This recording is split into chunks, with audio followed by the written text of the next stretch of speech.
ക്രൂശിച്ചതായ കുരിശ് കണ്ടെടുത്തിയതിന്റെ ഓർമ്മയെ പുതുക്കുന്ന മോറോനായ പെരുന്നാൾ. സുറിയാനി പദമായ സ്ലീബായുടെ അർത്ഥം കുരിശെന്നാണ്.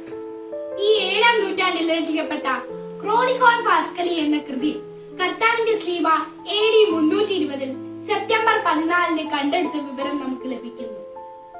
ആര് കണ്ടെടുത്തു എന്നതിനെ സംബന്ധിച്ച് 2 പാരമ്പര്യങ്ങൾ നിലനിൽക്കുന്നുവെങ്കിലും കുസ്തന്തിനോസ് ചക്രവർത്തിയുടെ മാതാവായ ഹെലേനി രാജ്ഞി കണ്ടെത്തിയെന്നാണ് നമ്മുടെ വിശ്വാസം.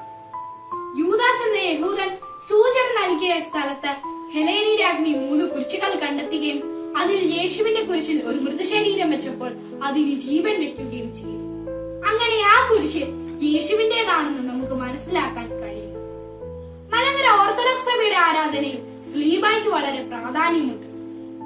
സ്ലീബ എന്ന വാക്കിനെ വളരെ ഭക്തിയോടും ആദരവോടും മാത്രമേ നാം പറയാറുള്ളൂ. ആരാധനാക്രമത്തിൽ സ്ലീബ പെരുന്നാൾ മുതൽ ഉയർപ്പ് പെരുന്നാൾ വരെ സ്ലീബ നമസ്കാരം ഉപയോഗിക്കുന്നു. ഒരു പ്രതീകം എന്നതിലുപരി സ്ലീബായിലൂടെ നാം ദർശിക്കുന്നത് നമുക്ക് ജീവൻ നൽകിയ മശിഹായാണ്. വന്ധ്യ സ്ലീബ നമുക്ക് കാവലും കോട്ടയുമായിരിക്കും.